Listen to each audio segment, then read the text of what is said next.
aprovechando que técnicamente ya Patti está empezando a hacer la grabación de este reencuentro formal de este equipo que hemos trabajado durante cerca de 8 años ya, el proyecto de 2 Millennium 3, esta revista de sociedad, política, cultura, ciencia y otras chunches que normalmente hemos estado transmitiendo por la frecuencia de Radio Universidad Autónoma Chapingo, y que bueno, en dos condiciones básicas que estamos dentro de este proyecto.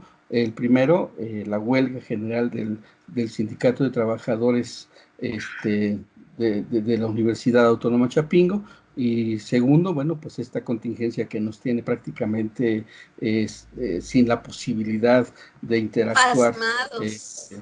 Sí, estamos completamente pasmados de esto y sin la posibilidad de interactuar. Y bueno, pues tenemos que buscar una alternativa precisamente utilizando todas las posibles tecnologías, por lo menos en pañales, porque lo estamos haciendo en una versión en pañales, pero bueno, nos obliga necesariamente a tratar de mantener este ejercicio de análisis, este ejercicio de trabajo que hemos venido desarrollando primero por la radio, también por el canal de UP de Visión, que amablemente el CIESTAM nos ha proporcionado desde ya hace un par de años, y ahora, bueno, pues nos volvemos a juntar bajo esta dinámica del Skype y de las redes sociales, que nos permite precisamente compartir nuestra voz, compartir nuestra imagen, pero bueno, quizá lo más importante es compartir la experiencia, tanto personal como profesional, que estos retos, sobre todo precisamente el del COVID-19, nos ha colocado pues digamos, en el horizonte, no solamente del análisis, sino en el horizonte de nuestra propia experiencia de vida, porque todos estamos separados, todos estamos recluidos, tratando de mantener, digamos, no la obediencia política a un régimen que ya nos ha indicado que tenemos que guardar esta distancia y mantener este enclaustramiento, sino la cuestión ética que implica el compromiso con el otro. Y el compromiso con el otro precisamente es una de las cosas que ha caracterizado a este equipo de 2 Millennium 3. Y bueno, pues para recuperar la voz, para recuperar este trabajo de análisis, de reflexión que siempre hemos tratado de hacer, es que recurrimos a este ejercicio. Y bueno, como siempre, y siempre he agradecido la presencia y el acompañamiento de Patti González. Gracias, Patti González, por estarnos siguiendo desde Chimalhuacán en este ejercicio. Sí, muchas gracias, y por supuesto a todo nuestro auditorio que nos sigue, que nos puede seguir por este medio. Pues estamos aquí tratando igual de seguir pensando, de seguir reflexionando un tanto con lo que está sucediendo en nuestro contexto, situación muy difícil de vida, situaciones que nos han cambiado rotundamente el contexto, ¿no? Aquí estamos, y me da mucho gusto verlos, aunque sea por este medio. Así es. Y bueno, como siempre también, la presencia, el análisis, la simpatía, la gracia de Rocío Uscanga. Gracias, Rocío.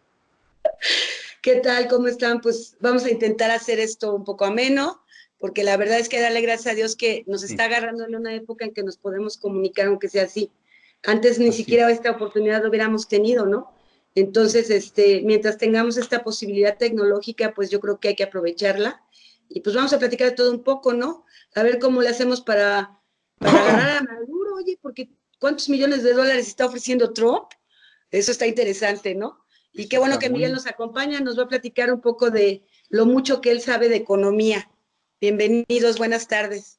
Gracias. Sí, de hecho eso es lo que quería comentar, porque pues hay muchas cosas que han sucedido alrededor precisamente de este gran fenómeno pandémico, y uno de ellos es básicamente lo que implica en términos del comportamiento económico internacional. Hace unos días, la directora del Fondo Monetario Internacional anunció ya tajantemente que prácticamente el mundo occidental se encuentra en recesión y eso pues va a implicar toda una serie de nuevos fenómenos, aparte del sanitario, y hemos invitado el día de hoy al licenciado Miguel Reyes Retana. Él es economista y pues la idea es precisamente charlar con Miguel sobre esta dimensión que no ha sido tan tocada en los medios de comunicación porque se ha centrado solamente en los aspectos de carácter sanitario. Pero tenemos un problema paralelo, corriendo paralelo, y además con una mayor intensidad, porque implica necesariamente toda una serie de reajustes económicos y, por supuesto, para este sistema económico, para este sistema económico llamado capitalismo, un reajuste implica dejar caer a muchos en las condiciones de pobreza extrema. Y ese es uno de los problemas que vamos a empezar a visualizar. Y bueno, pues para platicar acerca de esto, para platicar acerca de cómo él ve la situación en nuestro país, bueno, pues invitamos a Miguel Reyes Retana, licenciado en Economía, para que nos platique un poquito, casi a la mitad de este programa, para que, bueno, pues podamos tener esta visión de un especialista y pues como siempre tratar de evitarnos las noticias falsas, tratar de evitarnos los análisis simplones, los análisis sin ningún tipo de fundamento. Entonces te agradecemos mucho, Miguel, que estés con nosotros y obviamente que nos compartas tu visión, tu trabajo y bueno, todo esto que seguramente tú desde la economía estás reflexionando. Bienvenido, Miguel. Gracias, Álvaro. Al contrario, muchas gracias por la invitación. Un gusto saludarlos.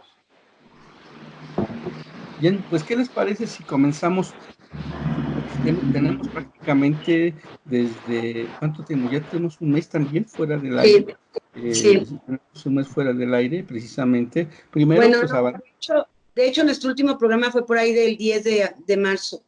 ¿Te acuerdas que incluso platicábamos de esta posibilidad de llegar a hacer incluso un programa así que nunca pensamos que lo íbamos a hacer? Nunca pensamos esto, ¿eh? Cuando tú nos posteaste ahí una imagen de un incierto programa televisivo, de una incierta compañía televisiva que estaban chismeando a partir de Skype, pensé que era una broma, ¿eh?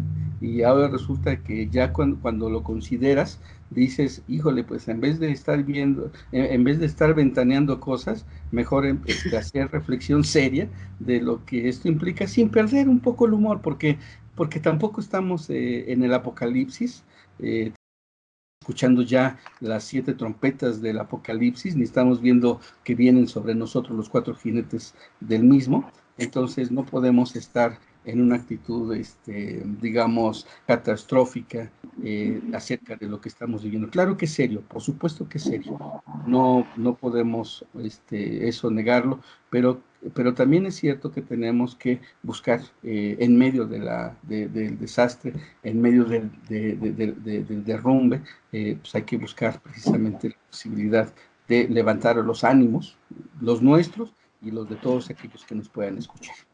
Y bueno, pues entonces el primer tema, digamos, es precisamente que hemos estado ya sufriendo y precisamente, bueno, las cosas en América Latina y específicamente en México no se ven bien, no se ven bien, por supuesto. El día de hoy el gobierno federal ya nos habló de una nueva estadística. Y ojo, estoy hablando de una nueva estadística, lo que eso implica en términos de medición, pero también lo que implica en términos de ocultamiento de datos. Yo creo que la estadística tiene ese gran problema. El 50%, cuando tú hablas de un proceso de 100% y dices que el 50% se está comportando de un cierto modo, hay un cierto engaño con respecto al otro 50%, porque si tu población son 10 millones, son 100,000 o son 2, por supuesto que puedes darle una interpretación demasiado tramposa a la estadística.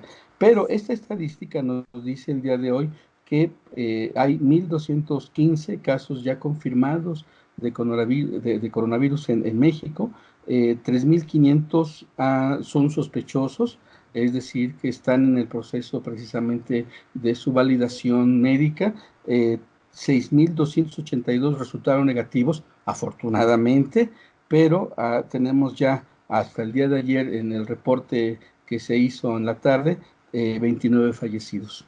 Esta estadística, y ojo otra vez, insisto, en estadística, bueno, por supuesto que nos dice que quizá no estamos viviendo aún las condiciones que sabemos se están viviendo en Italia, las que se están viviendo en España, las que se están viviendo en este momento ya en Nueva York del caso de contagio. Y hace todavía 2 horas, Aristegui Noticias emitió una nota sobre lo que está pasando en el Ecuador, que es también dramático. Ahí sí, para que vean, es una cuestión que cuando tú lo revisas, sí piensas, híjole, el problema no solamente es que el sistema de salud de un país se ha colapsado, sino que además los sistemas funerarios del país también se han colapsado, y entonces tengas un gran problema de qué hacer con los muertos, ¿no? Con tus muertos, que además de que te duelen, que además de que te están generando ese gran vacío, también los tienes ahí como un posible foco de infección directamente, porque no hay formas todavía de un gobierno para poder hacerse cargo de este tipo de problemas. ¿Qué hacemos? ¿Qué hacemos con la muerte en un lugar, en un país y en una condición donde no hay posibilidades de hacer funerarios, ¿no? Entonces, esto realmente es grave. Es un punto que yo ni siquiera había pensado, y ahora que revisé esta nota, la verdad es que sí me generó una cierta preocupación, porque en México, ustedes lo saben seguramente, el sistema público, el sistema de salud pública ha sido rebasado ya desde hace mucho tiempo. Si tú vas y quieres ingresar a un enfermo, o tú mismo quieres ingresar a un sistema, a una consulta o a una emergencia, lo primero que te encuentras es que no hay camas, que no hay médicos, que se viene arrastrando, y lamentablemente ha sido más visible durante este periodo de la 4T, porque esta 4T no termina de aterrizar, no termina de consolidar una estrategia ni para la seguridad, ni para la salud pública. Entonces esto nos coloca obviamente en una situación difícil. Bien, pues este caso, esta estadística ha obligado al gobierno federal a decretar un estado de emergencia, y es que no un estado de excepción, afortunadamente. En el estado de excepción se cancelan los derechos a partir del bien público, o más bien a partir del interés público, y bueno, todavía en este momento podemos decir que si se ha desacelerado algunas cosas, aún se mantienen con cierta dinámica ciertos sectores que son prioritarios, pero ya el llamado en este momento, en esta emergencia sanitaria, es prácticamente a establecer la política de la sana distancia, y lo que esto implicaría para todos los sectores, sobre todo productivos del país. Las empresas en el país, Miguel seguramente nos los estará platicando en un ratito más, están incluso ya protestando por la cuestión de que el gobierno está solicitando ayuda, apoyo, precisamente para no afectar directamente en salario y en prestaciones a las clases trabajadoras, pero el gobierno tampoco está en disposición de ceder, disminuir impuestos y todos este tipo de relaciones que las empresas tienen con el Estado. Entonces, la situación es complicada, pero bueno, es interesante porque finalmente, al parecer, y esto es un punto a favor de la 4T y del régimen de Andrés Manuel López Obrador, se adelanta en la decisión para mantener a una gran población separada, a una gran población aislada, para por lo menos tratar de evitar el crecimiento de la curva de posibles infecciones, que se espera que para la próxima semana y la próxima semana sean ahora sí ya no contados por cientos, sino por miles, decretando ya el inicio de la fase 3 de este proceso. Entonces, es cierto, es muy complejo esta situación, pero como lo comentábamos al principio, y esa es la razón por la cual también estamos invitando a Miguel, pues queremos ver otros aspectos, ¿no? Otros aspectos de este fenómeno, y no verlo solamente de manera plana, como muchos lo ven, como si fuera un proceso único, como si se explicara en sí mismo este proceso, y pues entonces tendremos que ir ensayando otras posibilidades analíticas, otras posibilidades explicativas.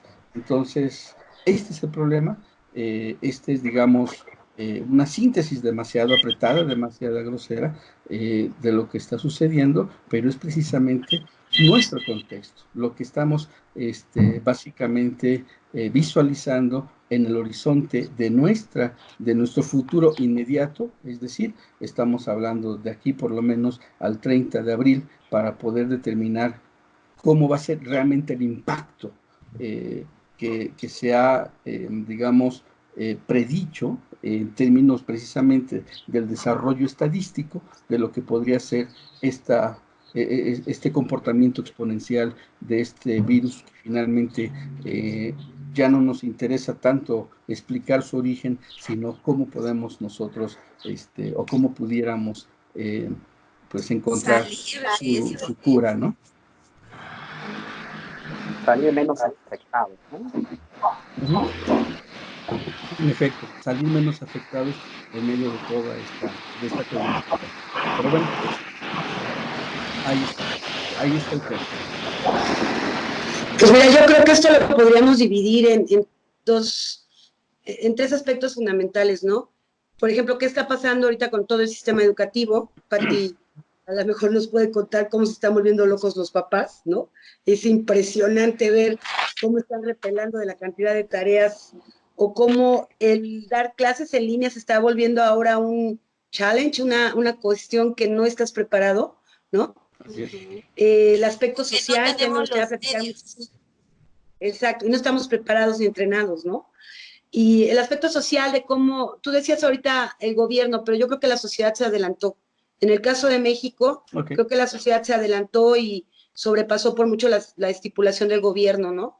Y por último, la económica, Miguel, que es una voz muy acerca de este tema, pues nos podría decir. Entonces, no sé cómo ves si lo dividimos así, ¿no? Ahorita que Pati nos cuenta cómo está pasando el sistema educativo, que está genial, ¿no? O sea, yo agradezco a Dios que no tengo ahorita niños chiquitos aquí en la casa, porque digo, no, yo tengo un universitario que está tomando clases en línea, ¿no? Y aún así veo, hoy se pasó después de 3 días de no hacer nada, hoy se pasó todo el día sentado trabajando, ¿no? Pero no me imagino los papás con hijos chiquitos, no sé. ¿Tú, Pati, qué nos cuentas?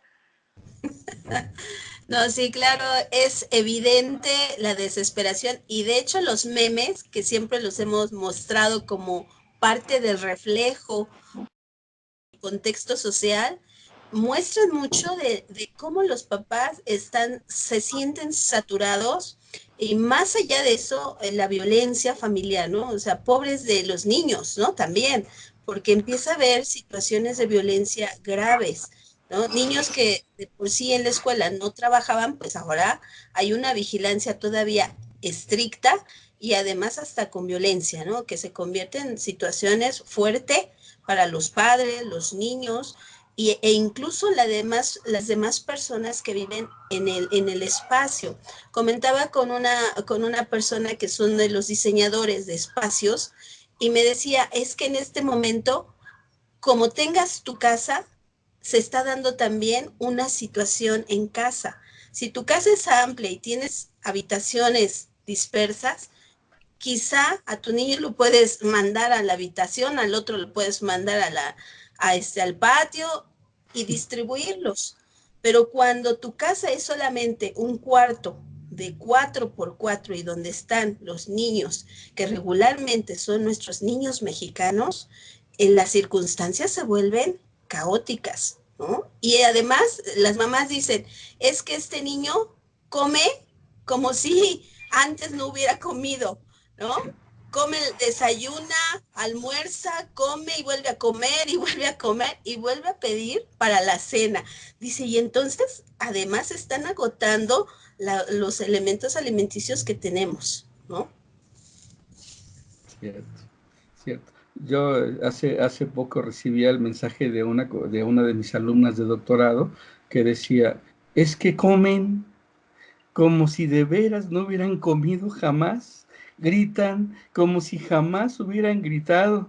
Dice, y lo peor de todo es que de pronto, dice, me meten en una crisis, dice, yo me siento que soy investigadora de tiempo completo y ahora soy mamá, dice, no entiendo, no puedo conciliar estas dos dimensiones, ¿no? Pero eso que es realmente, en el caso de esta compañera, una situación que pudiera parecer hasta de risa jocosa, recuerden que finalmente nos reímos de lo que nos angustia, ese es el secreto de los memes. Eh, lo cierto es que ya cuando esto lo llevas a cada una de las circunstancias, te encuentras situaciones muy, muy difíciles. Si bien es cierto que la reunión familiar la hemos idealizado, la hemos romantizado, lo cierto es que las contradicciones de familia en este momento, la violencia intrafamiliar, los problemas que están, digamos, internos ahí guardados de la dinámica cotidiana que te permitía cierta distancia, hoy no hay distancia, están ahí y se están incrementando los casos de violencia familiar contra los niños y contra las mujeres, ¿no? Entonces, no es tan sencillo. Idealizar y romantizar a la familia, a mí siempre me ha parecido que es uno de los actos bonitos que hacemos, ¿no? Pero que también niega la gran contradicción de que los violadores, los golpeadores, los acosadores, dentro de una estructura, digamos, primaria, están precisamente dentro de las cuatro paredes de las que estás viviendo. Y entonces imagínense al niño, imagínense a la niña, uno, limitado por lo que tú dices, Pati, el espacio, el límite del espacio, ¿no? Tú dices, bueno, si tengo una casa grande, pues a cada uno lo meto en su cuarto y después de ahí los voy rolando, ¿no? Y los voy llevando por el hogareño, por el Hogareño. hogareño. Exacto, y entonces a las 2 de la tarde nos vemos todos en la cocina y vamos a comer, y de ahí nos vamos a un taller es lo que yo aquí estoy tratando de hacer con Chap a las 10 de la mañana, te toca hacer tu tarea, a las 5 de la tarde está tu taller de lectura y así, ¿no? O sea, estamos ahí tratando de cubrir el tiempo. Claro, exacto, tratar de mantenerlos bajo un horario, bajo una disciplina, pero lo cierto es que uno de los grandes problemas que esto está generando al interior de las casas, de las familias, es esto, el incremento de las condiciones de violencia y claro, hay que recordar que todos aquellos animales que viven en cautiverio se vuelven violentos. Entonces, ahí hay un problema muy grave. Y en el caso de las escuelas, Pati, ¿qué están haciendo? Es decir, en las escuelas primarias, ¿qué actividades están realizando? ¿Cómo se da el seguimiento? Hace poco yo te comentaba y se los comento a ustedes también, que de pronto, cuando empecé a dar clases en línea, las videoconferencias para mis estudiantes de la licenciatura en Trabajo Social en la Universidad Autónoma Chapingo, siendo que estoy trabajando más, yo creo que voy hasta pedir horas extras, ¿no? Y voy a exigir horas extras porque hacer la preparación de la clase, hacer las presentaciones, aunque sea en PowerPoint o si eres muy sofisticado ya en Prezi, por ejemplo, hacer un examen o una pequeña batería de preguntas para que te la contesten y luego revisarlas vía correo electrónico, se vuelve un caos, se vuelve una situación de mucho trabajo y entonces, si antes yo llegaba, daba mi clase, me echaba mi rollo, utilizaba el pizarrón, yo soy pizarronero, y ya me iba tranquilamente y los evaluaba hasta el día del examen, ahora tengo que evaluarlos diariamente o por lo menos de manera más continua, ¿no? Y el trabajo se vuelve pesado y tú también me decías que estás viviendo esta situación, Pati. Sí, de hecho el trabajo, déjenme comentarles, se tuvo que organizar un jueves, nosotros ya no asistimos a actividades el viernes, pero el día jueves a última hora se nos avisa que teníamos que organizar un plan de trabajo para 2 semanas, que sea para revisión, que fuese para solamente recuperación de algunos conocimientos que los niños no dominaran, y bueno, realmente se hace tan rápido que yo creo que como se deben de hacer las cosas. Sin embargo, algunos armamos un pequeño grupo de copias, que eso es lo que los papás, algunos están estupefactos. Igual, yo creo que en todo nivel, los maestros, algunos nos gusta dedicarnos más a los niños, otros quizá no. Algunos dejaron sus guías y las guías las revisarán quién sabe cuándo, pero algunos, como su servidora, está sentada todos los días recibiendo por WhatsApp las imágenes de su trabajo, que es una o dos hojitas, realmente no es mucho trabajo, es una o dos hojitas, donde los niños tienen que contestar en un horario determinado, póngale de 8 a 1, que sería su horario de trabajo y mi horario de trabajo, que se convierte en horario de hasta las 4 o 5 de la tarde, porque yo tengo que revisar el trabajo diario de los niños por WhatsApp y regresarles las observaciones de sus tareas y de sus ejercicios para que ellos corrijan. Realmente esto ha sido titánico. Doy gracias, como dice Rocío, que yo no tengo un bebé, una niñita, que además le tenga que estar ayudando. Hay maestras que supongo, maestros que sí los tienen, pero bueno, igual tengo un chico universitario que también se sienta las horas a su trabajo y yo estoy en el office, ¿no? O sea, en la casa oficina ahora, y que se supondría que tendríamos que estar rindiendo nuestro trabajo, pero no es posible. Se nos está excediendo el tiempo, no terminas y además tienes todavía que lidiar con los enojos de los papás por WhatsApp que te dicen de cosas y que te están diciendo, pero ¿por qué no le califico así? O ¿por qué no? O sea, son situaciones que tú tienes que ser muy paciente para hablar con los papás y decirles, miren, las cosas son así, ¿no? La SEP nos envía, tenemos que enviar nosotros evidencia de que estamos trabajando con los niños, de que ellos están viendo además las clases por el 11 niños y más canales, ¿no? Entonces también los niños tienen que estar escribiendo y tomando notas para pasar y comentar a los maestros que se están viendo las clases por estos canales. Y bueno, ahora que se acaba de extender los días, pues nos acaba de enviar la SEP, precisamente ayer en la noche, nos dicen, ¿saben qué, maestros?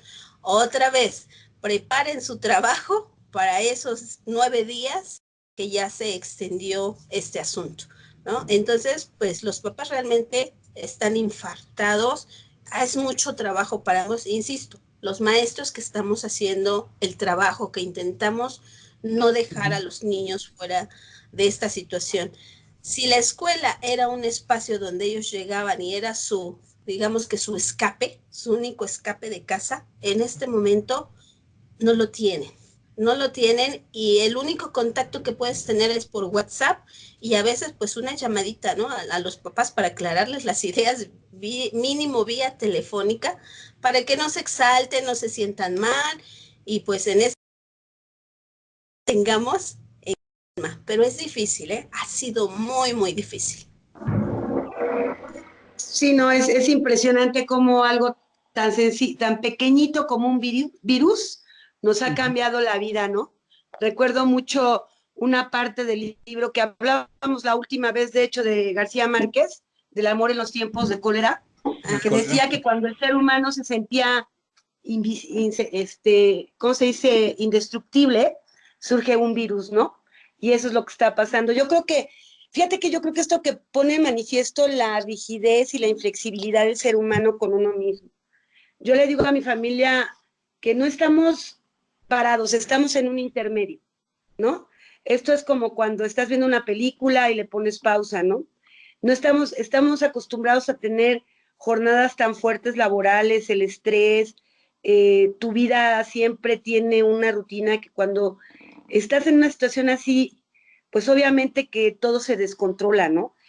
Estamos, creo que, viendo mal esto, fíjate, porque Yo creo que es un momento para que todos, absolutamente todos, a nivel estructural y sistémico, hagamos una pausa y veamos cómo tenemos que ser un poco más flexibles en la vida, ¿no? Yo no entiendo ese estrés o ese apresuramiento que tienen. Entiendo para tenerte entretenido, pero finalmente todo va a cambiar. El mismo Chapingo, por ejemplo, ¿qué va a pasar con el examen de admisión, no? Exacto. Y entonces tú le comentas a la gente eso y la gente entra en pánico. Y yo digo, bueno, es que la vida así es. O sea, el último día que nos vimos nunca pensamos que nos íbamos a dejar de ver un mes, ¿no? Y nunca estás preparado para convivir con los que supuestamente tú convives toda la vida, ¿no? Entonces yo creo que esto a nivel sistémico y a nivel estructural, desde una perspectiva propia, aunque se oye muy idealista, sí lo tenemos que considerar. Yo estaba escuchando a algunos compañeros quejarse, ¿no? De las clases, y lo entiendo, digo, nosotros ahorita pues en la situación que vivimos en Chapingo es diferente, pero también hay que considerar que nuestros alumnos no están preparados para clases en línea, y no nada más los de la universidad o escuela pública, es a nivel privado. Sí hay universidades que tienen plataformas muy modernas, pero ¿qué crees? Que si no tienes a los telefonistas que están manteniendo esta red atrás, se te cae el sistema y adiós, ¿no? Claro. Una amiga me decía, me acabo de dar cuenta cuántos libros tengo en mi casa, ¿no? Y te das cuenta que no tienes ni un libro realmente en la casa porque todos son ebooks, ¿no? ¿Y qué pasa si se te va la luz? Yo creo que esto es un momento para que la humanidad, nuestro microcosmos, hablemos del microcosmos, estructuremos nuevamente el sentido de nuestra presencia aquí, ¿no? Yo creo que sí es muy complicado, definitivamente, sobre todo el sistema, estamos oyendo, todos los días oyes cuántos muertos, cómo está avanzando la situación económica, pues claro que te paras deprimido, ¿no? Claro que hay una situación de desesperanza, pero finalmente es una oportunidad y lo estamos viendo. Mira, yo, por ejemplo, en las mañanas me estoy despertando con recorridos virtuales que están haciendo en varios zoológicos del mundo, ¿no? Y entonces te vas dando cuenta cómo de repente los animales que sí, viven así, atrás de una reja toda su vida. Por ejemplo, el caso de los pingüinos que los sacan a caminar, dices, pues es que así es, ¿no? Yo creo que todos hemos visto las imágenes del canal de Venecia, ¿no? Hoy mismo hubo un avistamiento de una ballena en Acapulco. Es decir, creo que el virus éramos nosotros, o somos nosotros. Qué fea forma de darnos cuenta, ¿no? O sea, es tremendo de verdad ver que el ser humano está siendo castigado por lo que hemos hecho tantos años, ¿no? Y como algo tan pequeño, vuelvo a repetir, como un virus, la incapacidad orgánica y sistémica de muchos gobiernos, de muchos sistemas económicos, de muchas cuestiones que se supone que estaba manteniendo al mundo, ¿no? Ves la grandeza de presidentes que de repente veías insignificantes, ¿no? O de figuras, por ejemplo, como el rey de España, que cualquiera de nosotros diría, pues, ¿para qué sirve un rey, no? Y ahí está el rey. Claro. El rey ha logrado que toda Europa se voltee hacia España y los ayuda. Y ves cómo alguien que se supone que es el del mundo, que es Trump, pone de manifiesto su incapacidad de accionar, ¿no? Y cómo la misma sociedad está enojada con él, por no decir de México y del resto de América Latina, ¿no? Creo que es un momento en la humanidad que los escritores, los pensadores, los politólogos, los sociólogos tienen que estudiar muy a fondo, ¿no? Acuérdate que Wallerstein hablaba de los ciclos del sistema mundo, ¿no?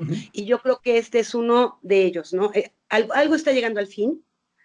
Lamentablemente se lleva muchas vidas humanas de por medio, pero creo que es el fin de una era como la conocíamos, ¿no? O sea, depender tanto del egoísmo propio, ¿no? Y de esa inflexibilidad que tenemos como seres humanos. Y siempre yo lo he dicho, las generaciones que vienen creo que son el cambio. Mi hijo, por ejemplo, que tiene 20 años, es lo que le digo, va a pasar su cumpleaños aquí, ¿no? Y entonces ya sabes, yo como buena mamá preocupada, ¿no? Le digo, ¿qué vamos a hacer? Me dice, no pasa nada, no pasa nada porque esto es un momento, es una pausa. Entonces creo que tenemos mucho que aprender de ese proceso. Lo que sí me queda clarísimo, y perdón que lo diga, es la forma en que se vio sobrepasado el gobierno actual. De un fondo de contingencia que se supone que es para eso, pues nos damos cuenta que no hay nada, ¿no? Y esto es como alguien decía, que esto es como cuando tú exponías en equipo, cuando el maestro te dejaba las exposiciones en equipo y tu equipo era el último en pasar. Tú te dabas cuenta de en qué la regaba todo mundo para el día que tú pasaras a hacerlo mejor. Así estuvimos nosotros, porque acuérdense, esto empieza a finales de diciembre. Tuvimos 3 meses para que los sistemas de salud a nivel nacional tuvieran sus precauciones. Nosotros tenemos familia que está trabajando en los hospitales ahorita. Y no es cuento, las condiciones verdaderamente son dolorosas. Es gente que se está arriesgando y que ya está teniendo contagios, porque deja que no tengamos la infraestructura ni los medicamentos, que ya estábamos mal desde un principio, o sea, acuérdense cuántos programas cortaron. El mismo instituto que estudia todo esto de bacterias, pues tuvo un recorte muy fuerte, ¿no? La ciencia y la tecnología. Pero ahora darte cuenta de facto, de hecho, que no hay una inversión seria, que todo el dinero se está yendo del istmo, es muy doloroso. La verdad es muy doloroso. El gobierno está totalmente sobrepasado. No quiero entrar al tema de cómo nos perciben en el resto del mundo, porque creo que todo el mundo se dio cuenta cómo nos ven, porque ya no son tus comentarios, son las acciones que quedan grabadas, ¿no? Y de la persona que se supone que está al frente.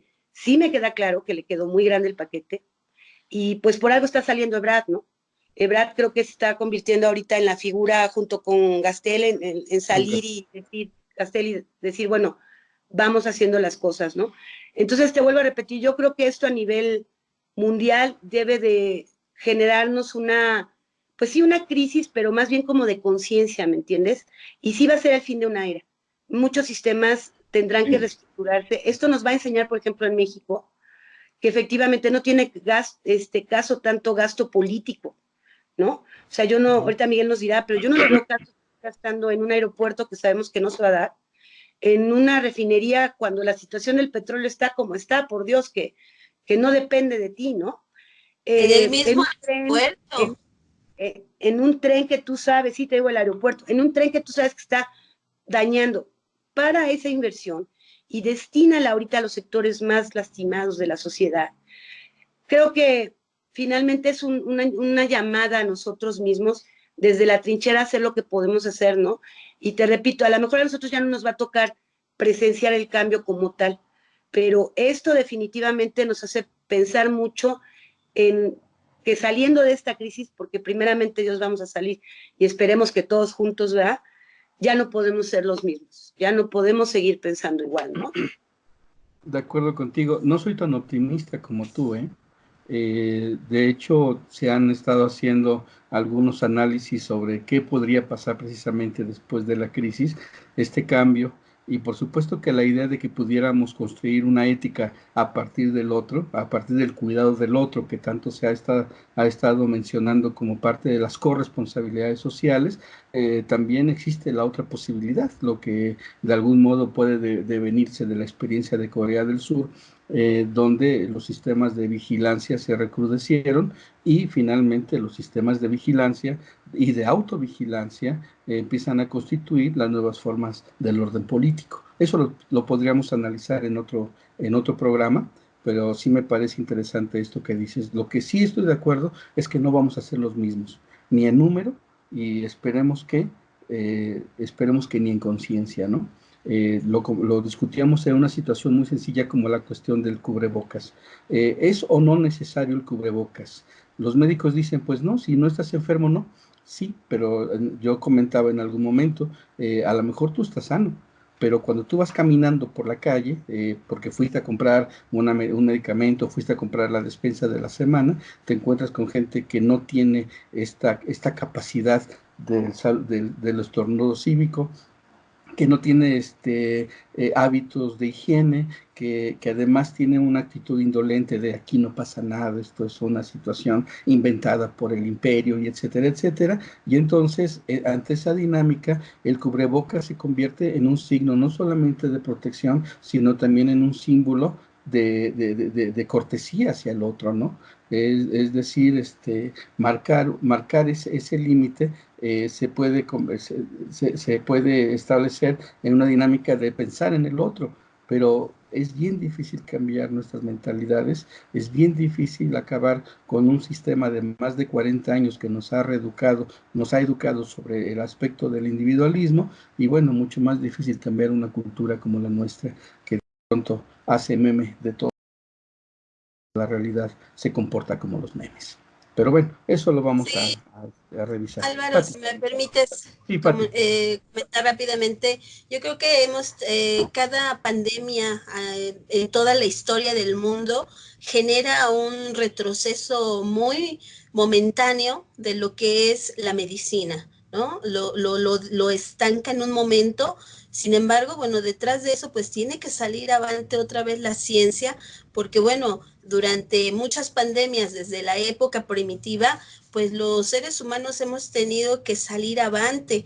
No sé si por ahí recordarán esa pandemia de cuando se da la época del emperador Justiniano en el siglo X, en el siglo VI después de Cristo, duró 60 años esa pandemia y terminó con una mezcla de viruela.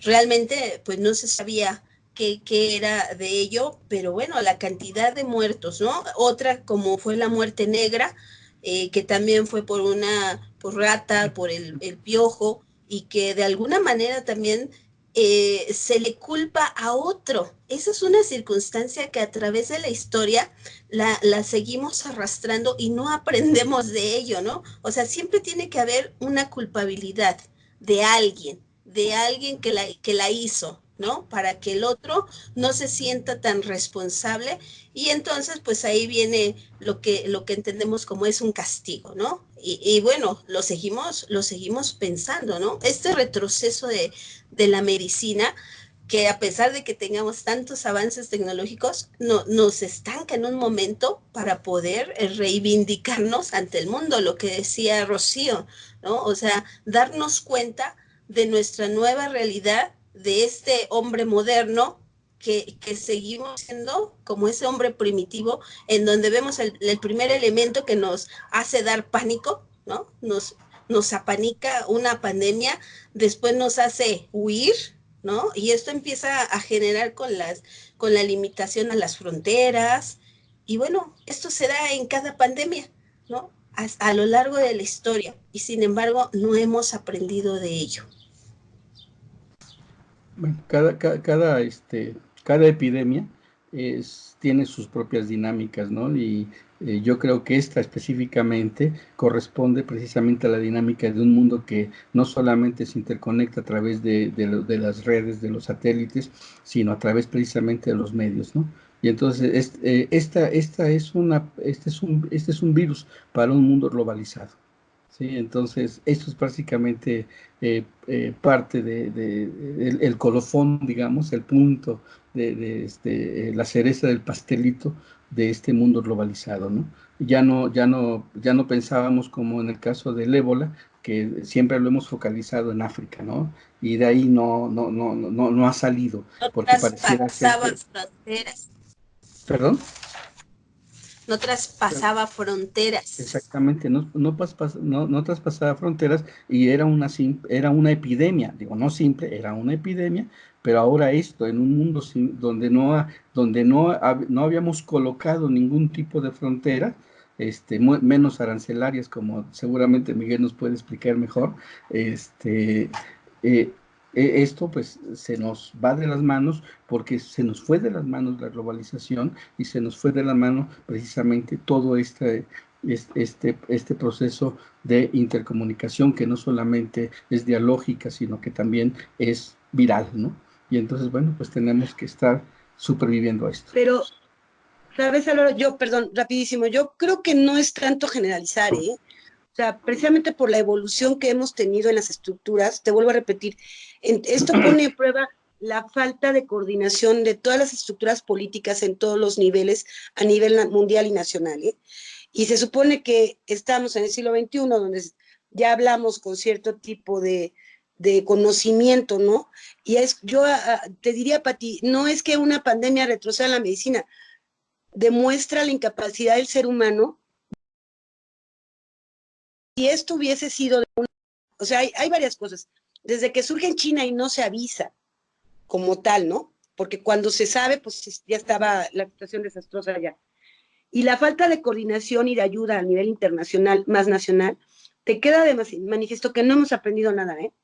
Por eso Einstein decía que iba a haber una cuarta guerra mundial después de la tercera y que iba a ser con palos y piedras. Creo que eso es lo que demuestra, ¿no? La capacidad del ser humano de no aprender de los errores, no ser previsor. Entonces creo que ese es el mayor reto al que nos estamos enfrentando, ¿no? Que esta falta de coordinación a todas las esferas está teniendo estos resultados, ¿no? Claro. Bueno, pues tenemos ahí toda una serie de, como siempre, tenemos un montón de temas que salen, que nos retan prácticamente a seguir reflexionándolos y, por supuesto, a seguirlos colocando en la dimensión pública a través de este tipo de discusiones y, por supuesto, a través de este tipo de análisis.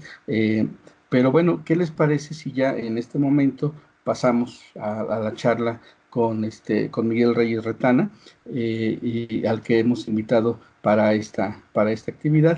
Entonces, pues te damos la más cordial bienvenida a este nuevo formato de 2 Millennium 3. Esperemos que sea temporal, muy temporal, pero que bueno, nos permita precisamente seguir realizando pues el análisis de nuestra vida, de nuestra realidad cotidiana. Miguel Reyes Retana, bienvenido a este programa. Muchas gracias, Álvaro. Muchos saludos a todos. Pues sí, como comentaban ahorita, son cosas que para las que nadie se prepara, me parece. No hay un solo gobierno en el mundo que tenga la capacidad de respuesta para esta pandemia, sobre todo por las particulares que ya no nos vamos a entretener en ello, ya todos las sabemos, ¿no? Es un virus invisible, los síntomas se presentan cuando tal vez ya hasta contagiaste a alguien más, entonces eso lo vuelve particularmente peligroso. Ya lo explicaron hasta el cansancio. Lo que se trata de disminuir es la velocidad de cómo nos vamos a contagiar, no si nos vamos a contagiar. Entonces, el asunto es qué tanto nos debemos de cuidar para no contagiar a la sociedad, y me llama la atención lo que decías ahorita, ¿no?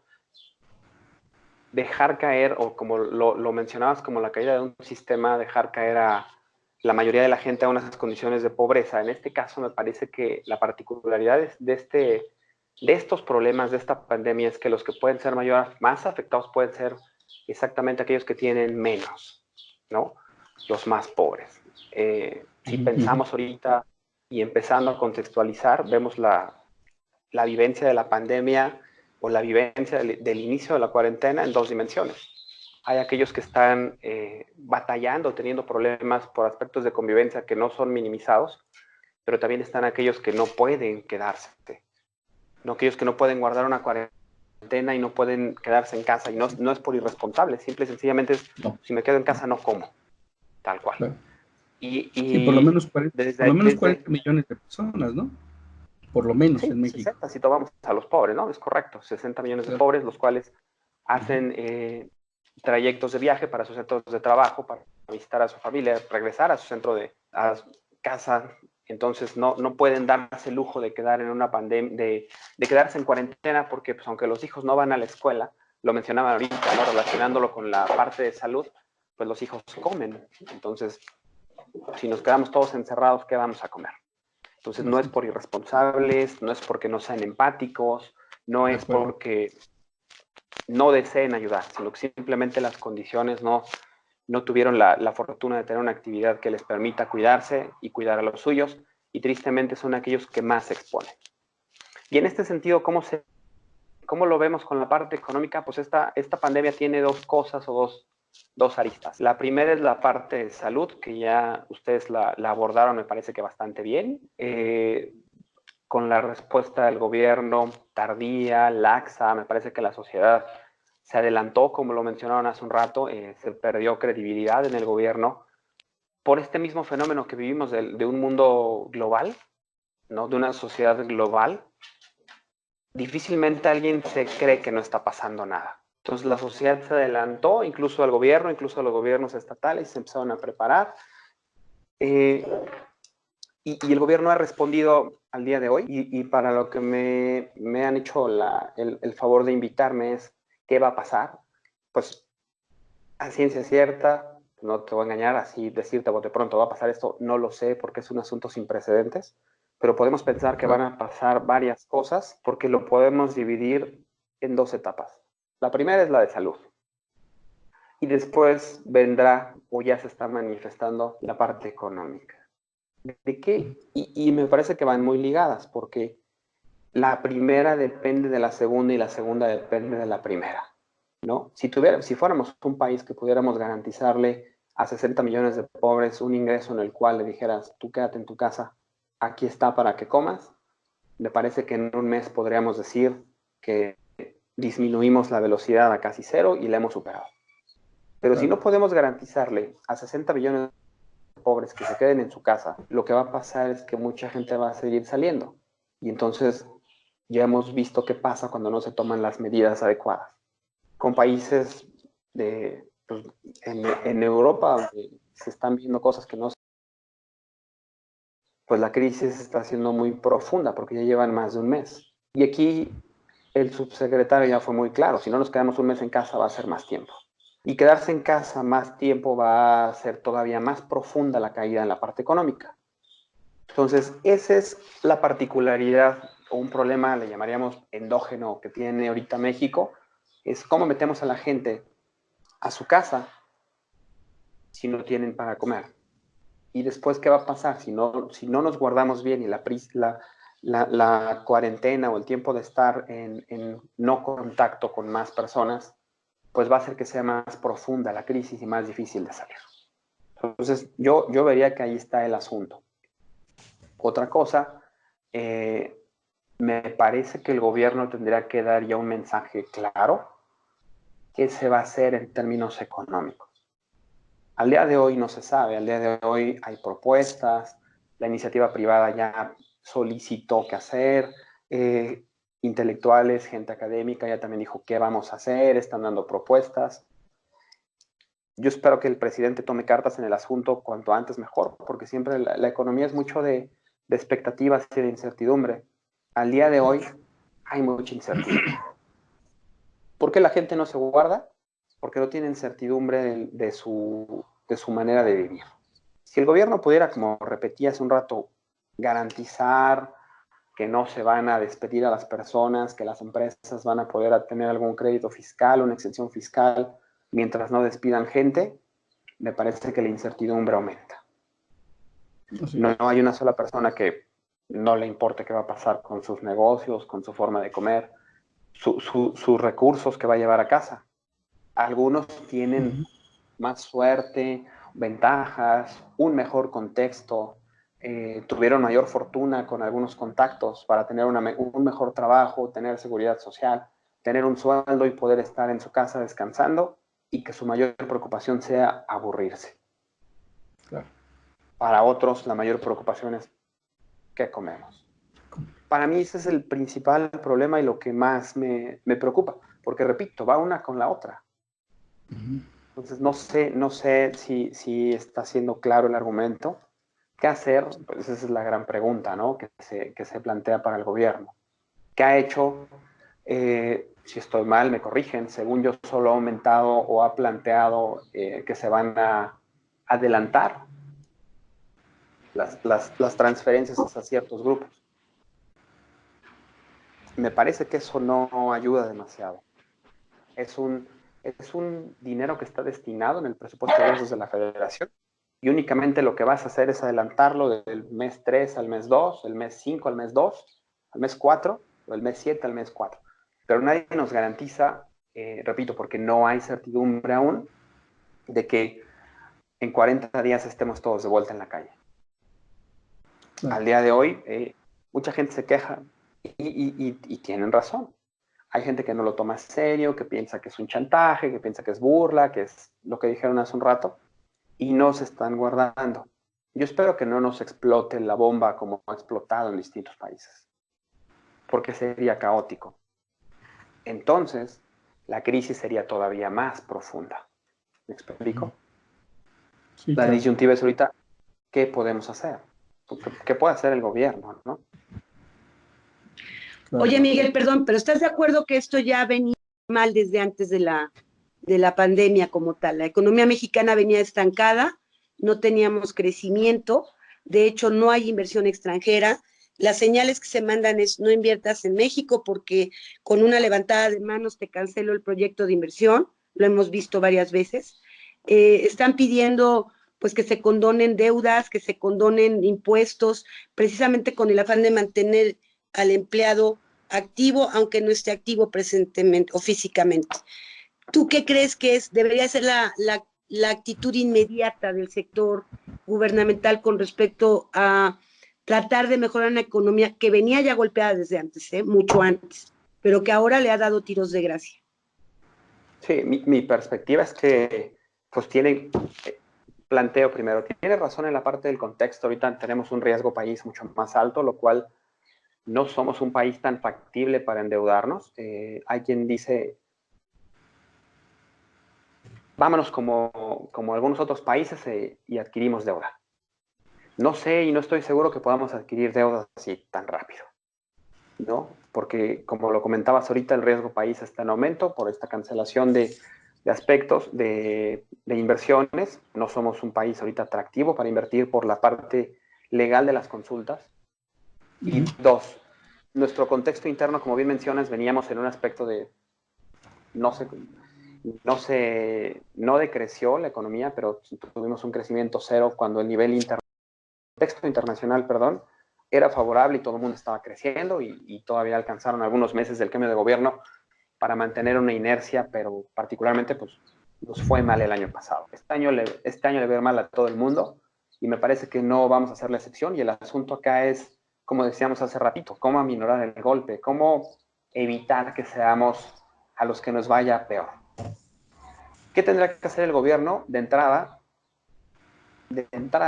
salir, dar la cara, dar certidumbre, mostrar liderazgo y decirnos qué piensa hacer. Que no suceda como sucedió al inicio de la crisis en la parte de salud, que se minorizaba, que se negaba. Al día de hoy hay gobernadores que siguen haciendo chistes. No sé por qué no le ponen la seriedad necesaria. Cuando pasan estas etapas de crisis, uno se da cuenta en la parte de los liderazgos. Aquí me parece que el presidente debería tomar el liderazgo, o bien, aunque diga que gobernar no es una ciencia, hay partes técnicas que él no sabe. Y no está mal que no la sepa, porque tampoco es un todólogo y nadie quiere un todólogo de presidente. Se quiere un líder. Me parece que aquí debería dejar a la gente que sabe, como lo ha hecho un poco en la parte del sector salud. Me parece que tiene que dejar un poco a la parte técnica, en la parte de economía, para que presenten un plan y que vaya de acuerdo con los dichos, con lo que menciona el presidente, con la idea del presidente de que primero los pobres. La idea en esta etapa de crisis es una crisis, pues se les llama regresiva, porque va a afectar mucho más a los que menos tienen. Los que tienen la ventaja de estar protegidos, los que tienen los mejores ingresos, la van a pasar mal. Pero quienes van a sufrir de verdad son aquellos que van al día. Ahí es donde el presidente debería empalmar los dichos con los hechos y empezar a ver por aquellos que tienen menos. Primero, como te decía, certidumbre. Dos, presentar un plan donde nos pueda decir qué va a pasar. Ya hay propuestas, incluso me parece que hoy una de las propuestas de Andrés Manuel era que no iba a contraer deuda y que no iban a tener déficit, sino que iban a tener un superávit y que no iban a endeudar al país. Me parece que al día de hoy nadie le reclamaría al presidente y toma decisiones, le llaman radicales, para tratar de acolchonar este golpe que empieza. Y digo empieza porque todavía no vamos ni a la mitad de la primera cuarentena, que primero nos dijeron que un mes y ahorita ya la emplearon 10 días más y nadie nos garantiza que el 1 de mayo estemos todos en nuestras actividades normales. Entonces, para evitar que sea más prolongada, me parece que tendría que darle certidumbre a los trabajadores, a los del sector formal, informal y sobre todo a los que menos tienen, para darles esa certeza y darles un incentivo a que se queden en casa.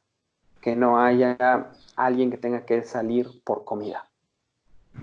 Si no puede darles a todos, me parece que en el sector formal ya lo han pedido las empresas, lo comentaban aquí hace un rato, darles el incentivo, que no paguen ahorita Infonavit, que no paguen cuotas salariales, que no paguen algunos impuestos, con una condición de que no despidan personal.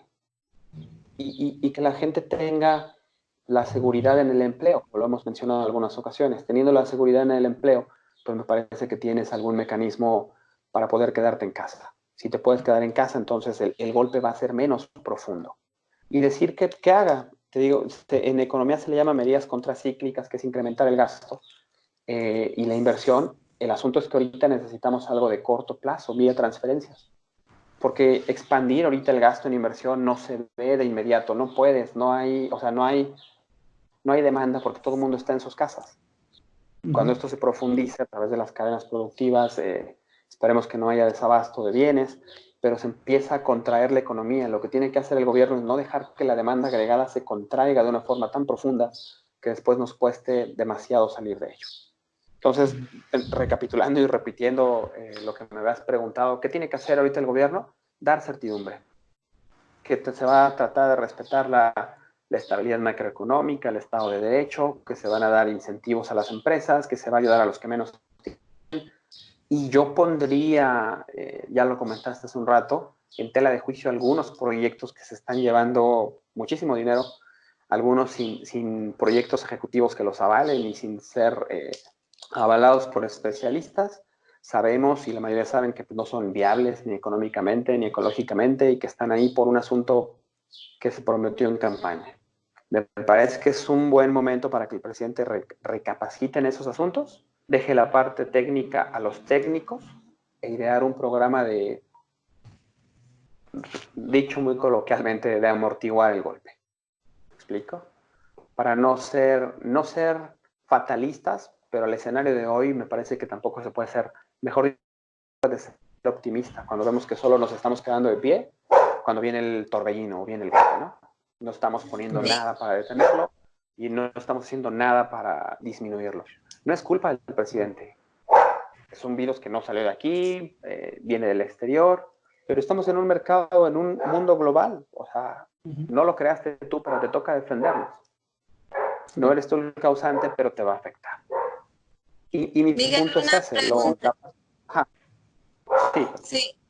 ¿Cómo darle certidumbre a todo un comercio informal que tenemos en nuestro país? Digo, no es que tú tengas la respuesta, pero, por ejemplo, en todos estos entrevistas de prensa que le hacen al presidente, precisamente le preguntan eso, ¿no? O sea, ¿cómo hacer con toda la gente que se dedica al comercio informal, que viven de ello, y cómo generar un programa incluso emergente en este momento para apoyar a esas personas, ¿no? Gente que incluso tiene que salir, las personas que ayudan en los domicilios a la limpieza de las casas y que también de alguna manera, o sea, no están registrados, ¿no? En ningún padrón ni en ninguna instancia que les permita pues darle seguridad a ello, ¿no? O sea, sí se complica mucho todo ello, ¿no?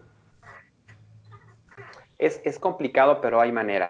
Y es ahí donde exactamente el presidente no tiene la respuesta y tampoco debería tenerla porque no es un técnico.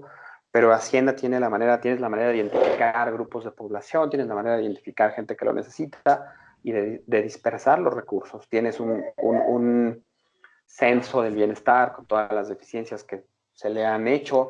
Tienes familias con algún beneficiario, los programas del bienestar. Entonces, hay manera de irlos identificando. Los gobiernos estatales pueden también disminuir impuestos a las empresas y localizarlos.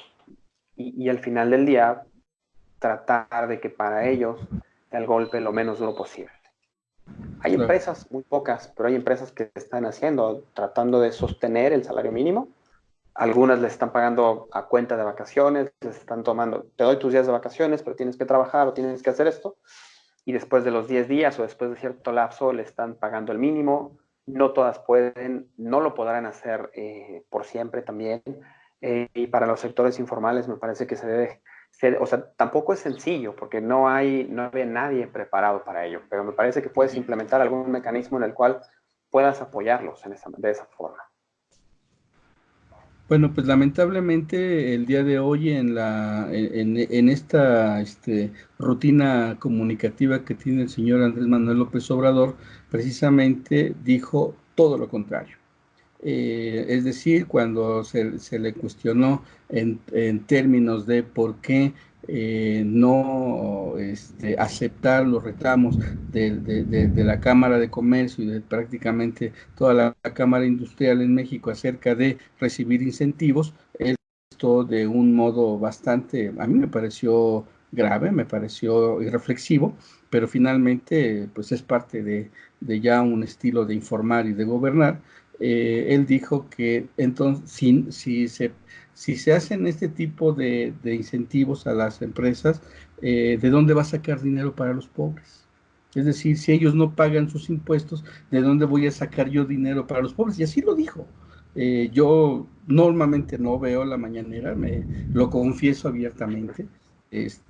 Después de 10 minutos me empieza a dar sueño, pero el día de hoy, pues lo prendí, dije, a ver qué está sucediendo.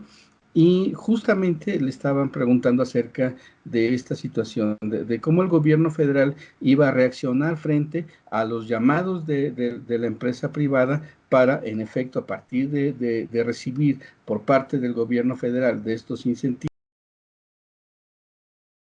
responder hacia la otra, hacia la parte de los trabajadores. Él dijo, no, ellos tienen que seguir bajo la misma dinámica. Y entonces eso nos coloca en una crisis muy fuerte porque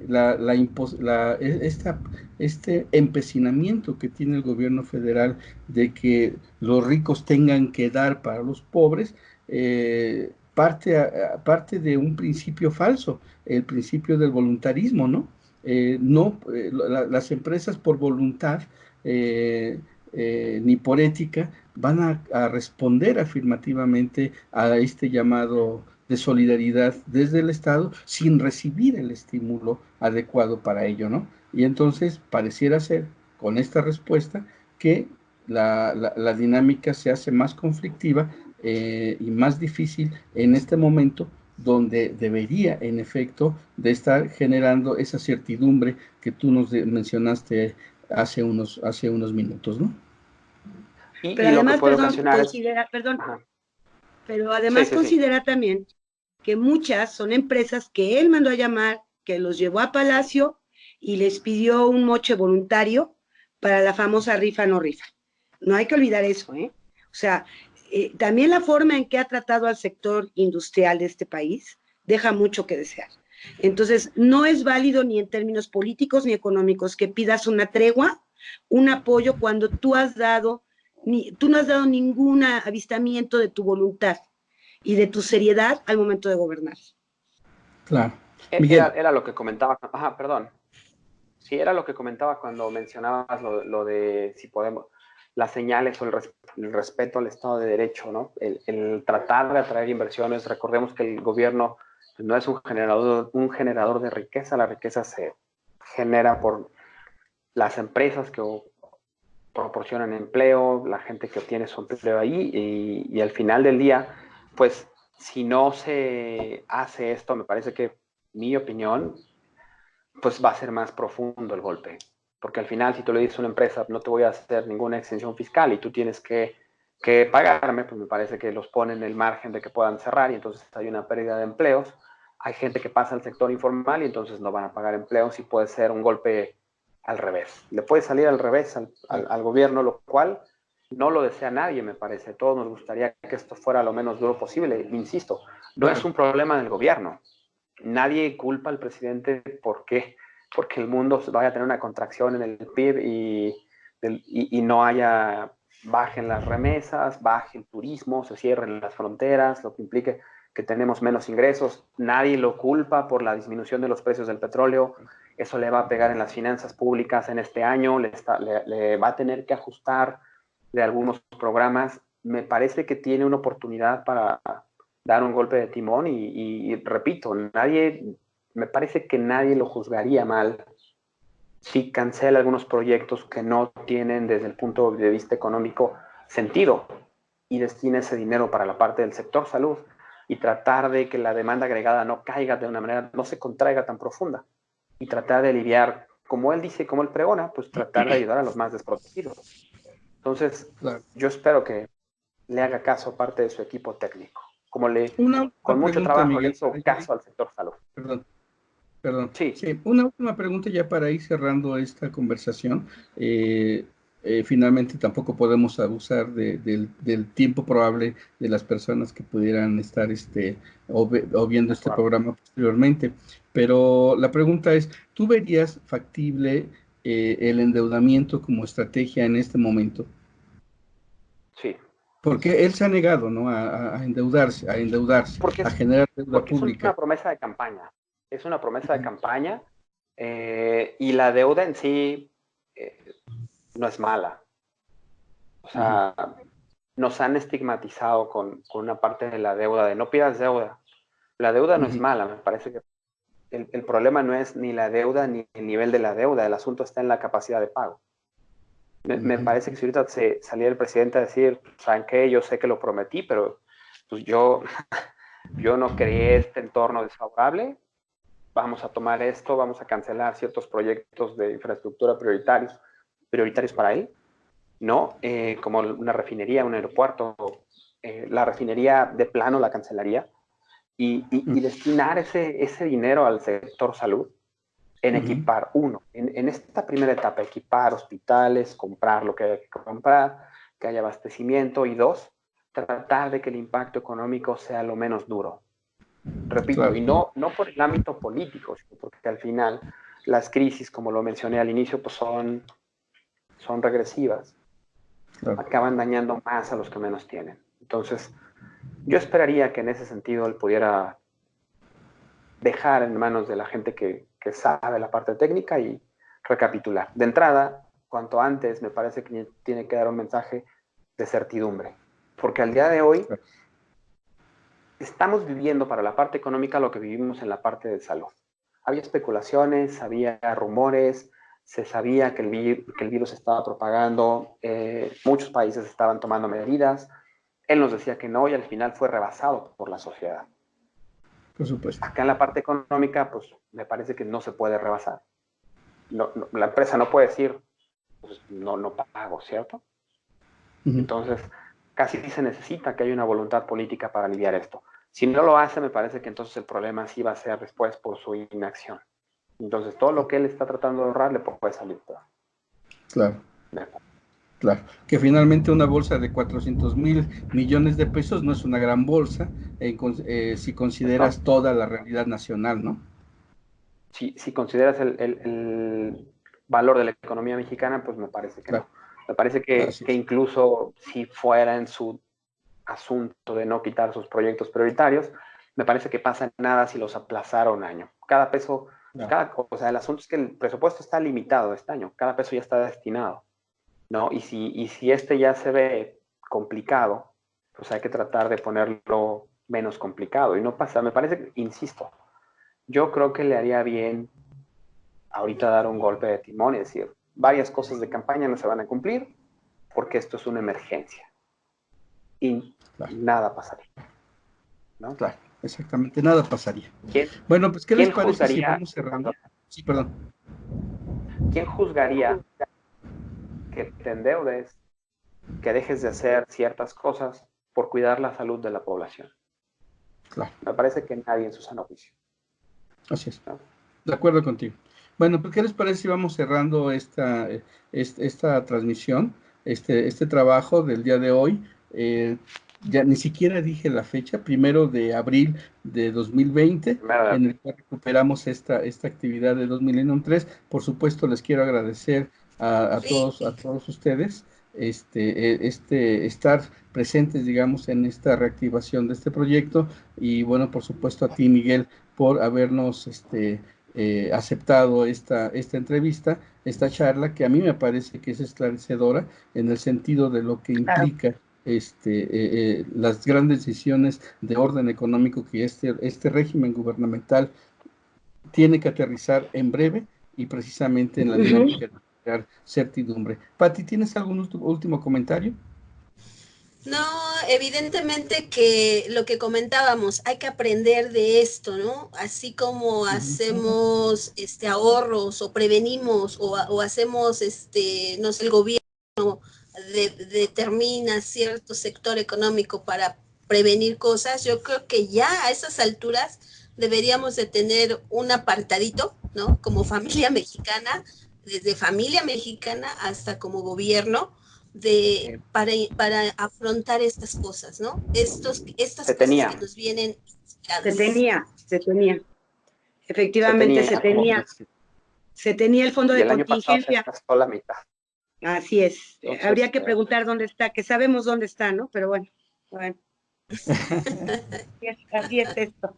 Pues muchas gracias por la invitación. Ojalá podamos seguir haciendo esto cada 8 días, porque siempre es bueno platicar de otras, bueno, que seguimos hablando de lo mismo, pero ya desde otro aspecto, ¿no? Así es, en efecto. Y bueno, pues la idea es precisamente comentarle a las personas que nos van a ver por la invitación que vamos a hacer por las redes, a que cada miércoles puedan estar ustedes atentos a este trabajo, pues, digamos, de análisis, de intercambio de ideas. Y bueno, por supuesto, la idea es que siempre tengamos a un especialista que nos pueda dar una visión desde su perspectiva profesional sobre las cosas que están sucediendo en este. Mientras tanto, bueno, gracias Pati González, gracias Rocío Cruzuscanga, gracias por supuesto a Miguel, y bueno, pues los invitamos a todos ustedes a mantenerse, si es posible y está dentro de su